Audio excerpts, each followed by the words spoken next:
Some minutes past 8 o'clock in the evening,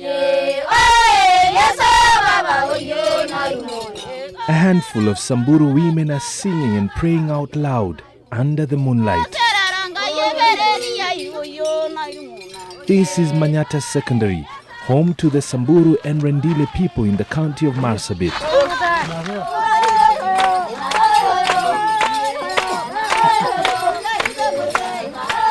Like many parts in Marsabit County, Lysamis is being ravaged by drought. There hasn't been rain here for several months.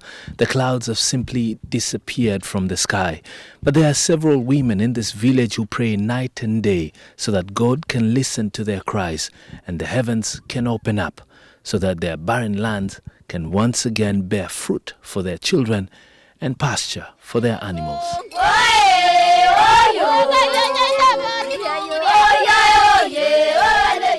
Every day at 5 p.m. and 8 p.m., the women gather at this spot to pray for rain. For close to 2 months now, this region has not received even a single drop of rain. The land is now barren.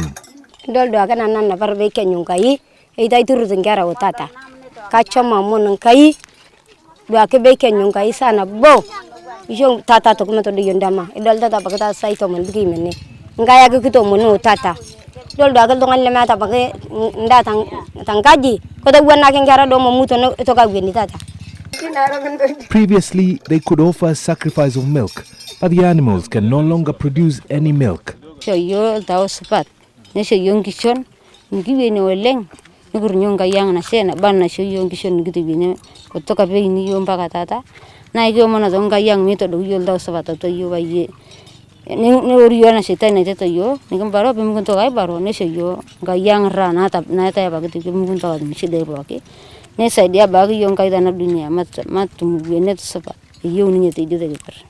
Daybreak at Kamatoni village in Merile, Lysamis. We meet a mother of two who has been searching for water for 2 days at this dry riverbed.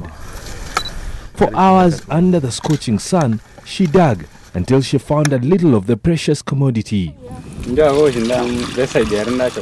Her youngest son sleeps next to the water hole, the scorching sun notwithstanding. The woman declined our request for an interview, but we learned that she had trekked for over 10 kilometers in search of water. It's a journey she has to make every single day. The withered vegetation around this area, a clear indication of the devastation the drought has caused in Marsabit. Dry water pans and barren agricultural fields now dot Kenya's second largest county. This is Madho Adi village, Sololo, at the border of Kenya and Ethiopia. This water pan provided water for hundreds of villages. It's depleted now, and those it served have migrated to Ethiopia searching for survival. Hali ya njaa imekuwa shida hapa.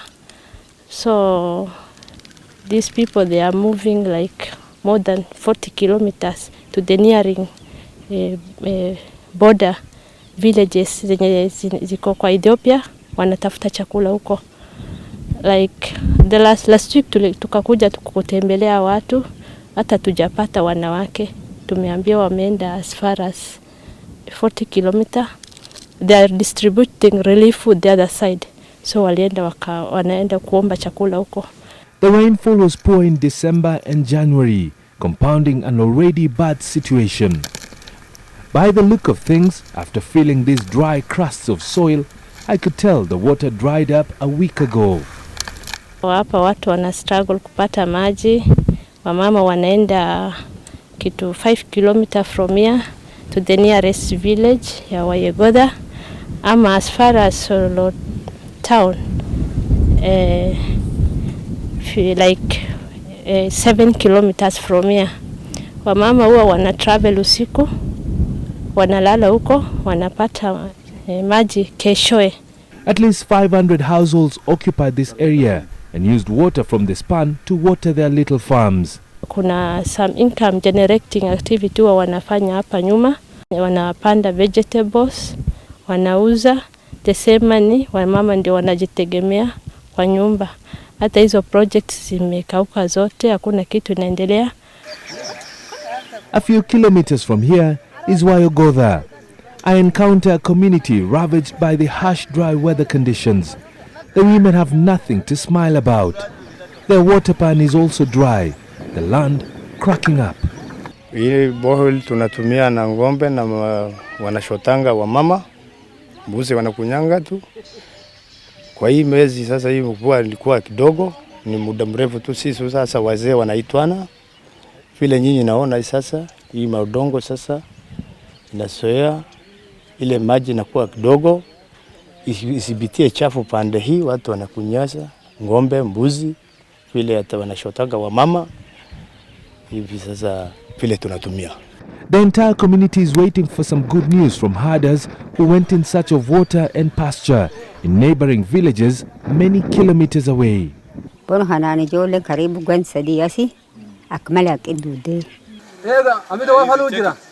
in another part of Wayogodha, there is hope. A borehole sunk a few years ago is still providing some nourishment. This water is used as a last resort. The borehole is only open for use when all ponds have dried up, such as now. The animals have to drink in turns, and this in itself is a full-time job. The drought has taken its toll on the animals.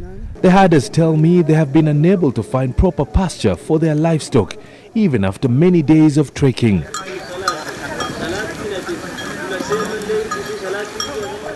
The water these animals drink finds an empty rumen, and that is a risk to their health. Hata ukiona afya ya ngombe imeenda chini sana. Sasa shida kubwa, kama mvua itanyesha kwa muda ya mwezi moja hivi, hii ngombe utaona hapa wote itakuwa wamekufa. The happiness exhibited by the women as they fetch water from this borehole could be short-lived though. The scarce commodity is fast running out as more people from other villages stream in. No one is allowed to fetch water here daily. We are told each family is allowed a share once every 4 days. Capacity ya hii maji haitoshi ile mifugo iko hapa yote. Sasa imepangwa na ratiba fulani. Sasa ngombe wakipata maji leo, kesho hawezi kwa sababu kesho itakuwa zamu ya wengine. So wenye wanakuja kesho kuta hawakuji hapa. Hata manyata kwa mfano ni manyata kadhaa wanatumia hapa. Wakipata maji leo, kesho wanakaa, itakuwa zamu ya wengine. The drought Marsabit is facing is only comparable to the conditions of 2009 when animals died in their thousands and several lives were lost. We venture deeper into Sololo location to a village called Watiti, more than 70 kilometers from Moyale town. The locals take me to the homestead of a man who had several healthy animals before the drought began to bite. All I find is evidence that one by one the animals had succumbed due to starvation. Inside the homestead, the herder is feeding his calves with boiled maize mixed with sorghum. He says it's the only way to keep them alive. Sasa unapatia hii, unatoka na jerrycan moja maji, unakuja unagabe tena, unakimbia.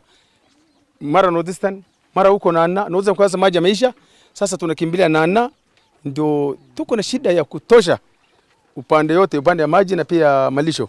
This old man has also lost his herd. He keeps the skeletons as a reminder. Ngombe ameanza kukufa, wamekufa na mbuzi namna hiyo na vile hata gamia namna hiyo tu. Kama nakosa hiyo chakula yao, sasa nategemea nini? Nakufia tu. From Sololo, we head out to Laki in Ambalo location, which is close to 100 kilometers from Moyale town. Along the way, we come across herders who have been walking for days with their animals, searching for pasture without much success. A whirlwind welcomes us to the Laki water pan, one of only two still left with some water in this location. The dust and constant winds add to the already unbearable conditions here. It is a rush to quench the thirst by both humans and animals, and drinking is on a fast come, fast served basis. Jua imewaka namna. Jua kiangaza kutoka asubuhi. Rachi Halake is one of the herdsmen. He paints a grim picture of the current situation in Marsabit. Mimi kombe 30 lakini sasa iko 20 tu na baki ile 20 tayari karibu na kufa. 10 ilifanyika nini? 10 wamegonda nakosa nyasi, malisho nakosa malisho. Walikufa siku gani?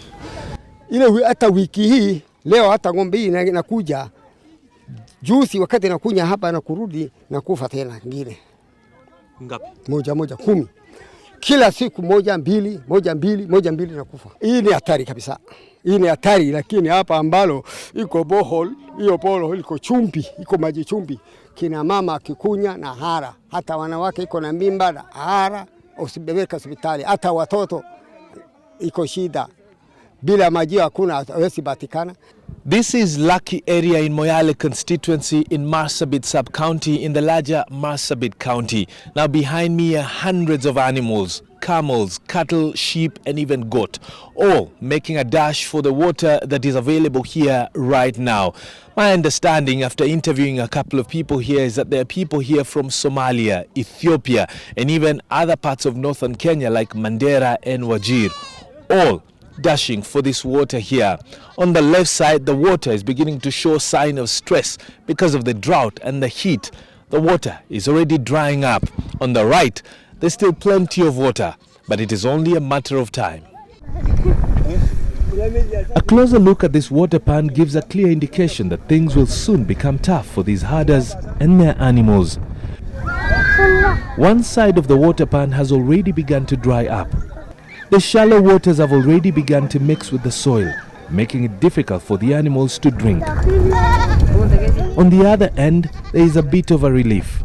The water appears to be in plenty, but the locals here tell me this water won't last another week. The huge number of animals and the heat will both combine to diminish the quantity, hour after hour, a day after another. And it is easy to understand why this lot is disheartened. The men and women stare as if to tell us they have no other place to go to once this water dries up. This elderly woman has walked 25 kilometers in search of water. She lost her animals along the way, she tells me.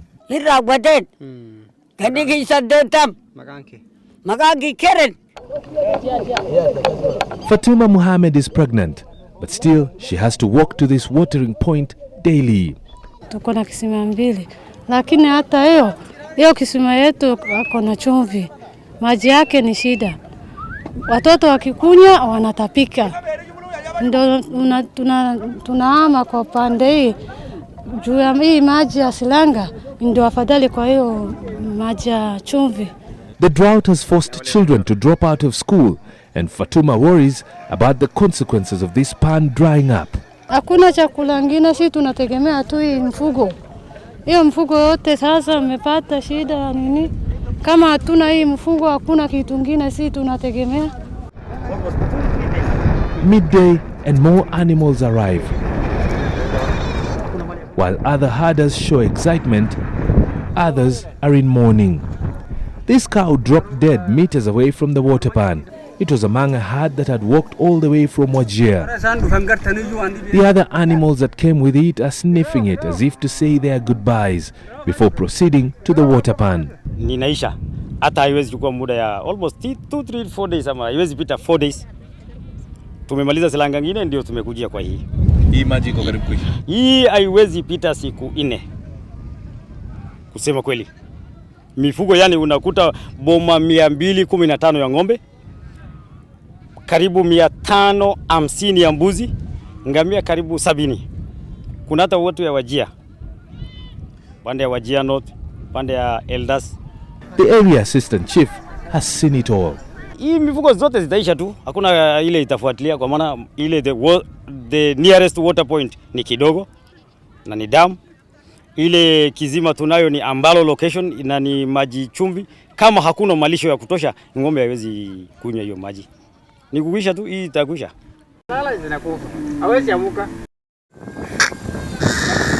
In yet another location not far from the Lucky water pan, scavenger birds hover above the sky. The stench from the rotting carcasses is unbearable. Zikianza kuanguka hivi zinaanguka zote. Baada ya wiki 3 sioni kama ng'ombe zitakuwa kwa hii area, zitakufa zaidi.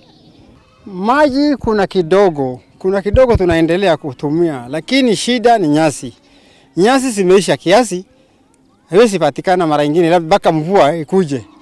A young boy tells me this black calf belonged to his father. It died a few hours before we got here. Kuna mpango wa serikali ulikuwa wa kununua mifugo ambao wanaelekea wako katika hali hii. Je, huo mpango umewafikia? Tumesikia kwa masikio lakini haijatufikia kwa kusema kweli, na zimeanza kufa. At a distance, I can see more animals arriving. These are from the Chalbi Desert. They can smell the mixture of water and dust from afar and start running, but they will have to wait their turn. Sasa hii ndio ya 11 kufa kwangu. Kuna wengine wamepoteza zaidi ya 50. Kuna wengine wamepoteza zaidi ya 100. Kuna zingine yani uwezi amsha usiku, hata watu wenyewe wanasikia njaa, wanasikia hata mtu mwingine akiitana kuja kusaidia, hata mtu asaidiwi. Maana kuna ingine mbaya zaidi hata usiku. Hakuna kwama. Ni kuisha tu hapa. Sasa tukitoka hapa tutarudi na nini hapa? Tuko na shule, tuko na hospitali. Tuna wale wanasoma, tuna wazee, mama wenye wazito. Sasa tutafanyaje? Na tutahama namna gani? Hatuwezi ama. Labda tupate tu namna kutoka NGOs ama serikali. Hatuwezi toka hapa.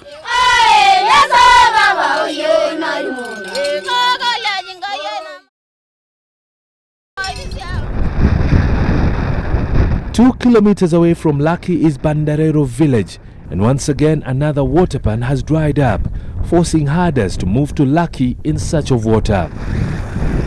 We find a dog cooling itself in the mud inside the drying water pan. For the herders, it is no longer useful being here. Bandarero water pan was once filled with water, but as you can see, it's all dried up now, thanks to the scorching sun. The many residents, close to 2,800 people together with their livestock, relied heavily on this water for domestic use and also to quench the thirst of their animals. But they have all had to vacate this area in search of water and pasture. Back at Laki Water Pan, 2 IEBC clerks are eager to register new voters.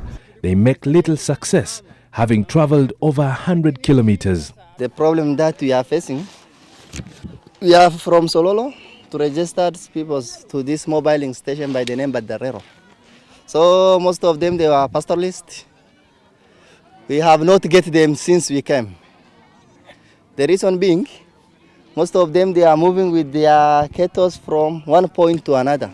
We can't left the machine at where we are or at the location. We have to carry them. So we are using a motorbike to and fro, that is 250 shilling. And we don't have that money because we are not compensating by the office or the government itself. That is the major problem.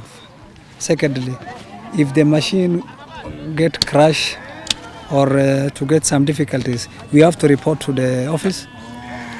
It is not quick to write a letter and the response, because the means of transport itself is difficulties for us to reach there or for them to reach here.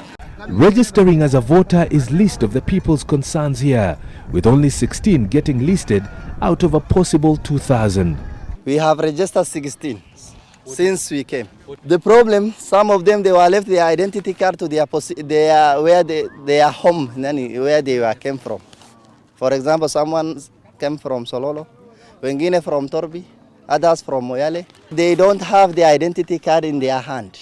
The BVR that we are using, the machine itself, iko na shida because of the high temperature sometime in a jizima. Haifanyi. The other issue, the machine itself, in a real 2012, vile yani imesetiwa. So when we try to register, inasemekana they were under 18. For example, mwingine alizaliwa 19, as from 1994, when we try to register them, machine in a read, they were not over 18. Inasema under 18. Marsabit is top on the list of counties hardest hit by the drought. Areas such as Holongos, Bambal and Kabdo in North Hor, more than 300 kilometers from Marsabit town, are among the hardest hit. 67-year-old Yatani Dalacha is collecting carcasses of his dead animals. Together with his wife and a neighbor, he has been clearing these carcasses almost on a daily basis. His black-headed sheep have been hardest hit by the drought. In total, we counted 24 carcasses, but Mzee Yatani says he has lost more than that. Wewe kiwacha Koboma leo mbuzi 20, jioni wewe kirudi kufa yote. Kwa umbali wewe naenda kuchunga na kufia hivyo. Kurudi Koboma na kufia hivyo. Ndio sehemu mingi sana na kufia hivyo katika sehemu ya hii district ya North Hor. The situation in Marsabit continues to be monitored closely by government agencies. It is such images and losses that informed President Uhuru Kenyatta's decision to declare the current drought a national disaster. One of the agencies that is carrying out continuous assessment of the severity of the drought is the National Disaster and Management Authority, and there is no good news coming from here. If it doesn't rain, the way things are now, if you go out there, most areas are bare, completely bare. There is really hardly no ravaged. And if the situation continues like this, I'm sure this will be a catastrophe. It will be a catastrophe. We might lose lives, not livestock lives this time, but I fear for even human life, because the situation is really, really bad. There was little rainfall recorded at the end of November last year, and the end result is the diminished pasture and lack of water. We hardly received any rain both in North Hor and in Lasamis sub-counties. So these sub-counties, as I'm speaking to you now, the county currently with our language that we use is in extreme drought in North Hor. But overall, we are in severe drought. Another headache that the NDMA and other government agencies are facing is conflict among communities. Many communities in Marsabit are forced to accommodate pastoralists from Ethiopia, Wajir, Mandera and even Chalbi. But animosity and competition for water could lead to skirmishes. Migration routes are really abnormal. Right now, the livestock from around North Hor have moved into southern Ethiopia, the Borana zone, and also the southern nationalities peoples. They normally don't go there, but due to the severity, they have really gone there.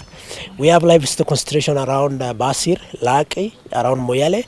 We have over 50,000 head of cattle, sheep, and goats there, which is entirely dependent on ponds that can dry anytime, actually in the next 2 weeks. Then around the Marsabit here, all the livestock around here are concentrated around Mount Marsabit, where we received a bit of shower, especially around the Jaldesa boreholes. There we have actually more than 40,000 livestock crowded from southern Ethiopia, from Wajir, from Mandera, from Moyale, from Laisamis. And really the situation is really grave in this because of the crowding. Crowding like now is always coupled with some challenges of conflict. We are really working around that to make sure that chiefs, administrators, everybody really, people are really cautious of any flare-ups or any challenges. Since late last year, NDMA has indicated that the drought situation is severe. This orange flag symbolizes the stage the drought is at, and according to NDMA, the situation has moved from poor to worse, nearing an out-of-control zone. We have been in orange from October. And this doesn't look good? It doesn't look good. Actually, if things go like this, with the livestock deaths as we are experiencing, then it's very likely we might put the red flag next, which is the end of everything. That is death. Proper disaster. Proper disaster. Yeah, but proper we're not disaster. hoping for that. We are not hoping for that. Yeah. We pray very hard. We already have seen signs of clouds. We hope things will improve, and we will really come back to yellow. Already, herders in the county have lost 15% of their animals in overall terms, but there are localities within Marsabit where 40% of the animals have died. Just how bad will the situation be if the rains fail again? Local NGOs are bracing themselves for hard times ahead. Mitigation measures include distribution of food, school feeding programs, supplementary feeding, and enhancement of integrated outreach programs in health facilities.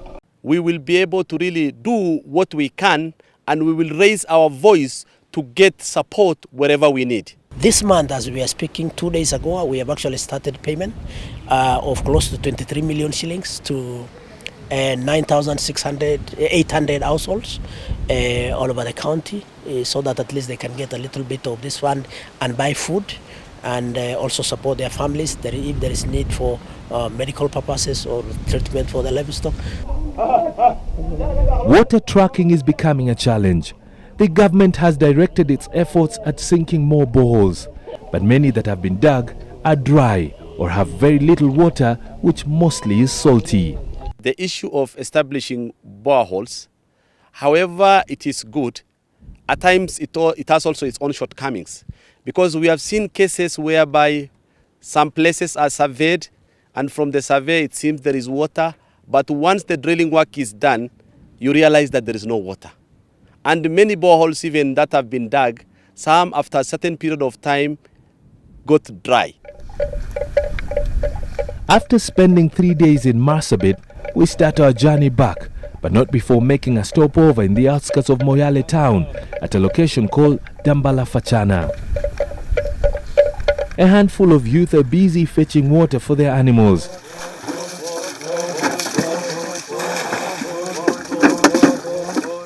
It is an activity that they have done since early morning. It is now 2 in the afternoon.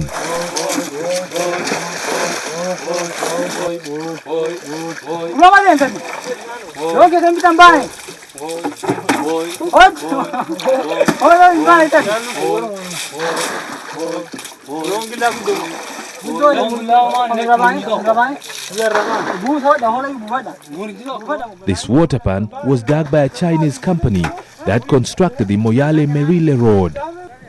Life is a daily struggle here for both man and beast. This was one of those days when man comes to the rescue of the beast of burden. Too exhausted, the animal got stuck in the mud.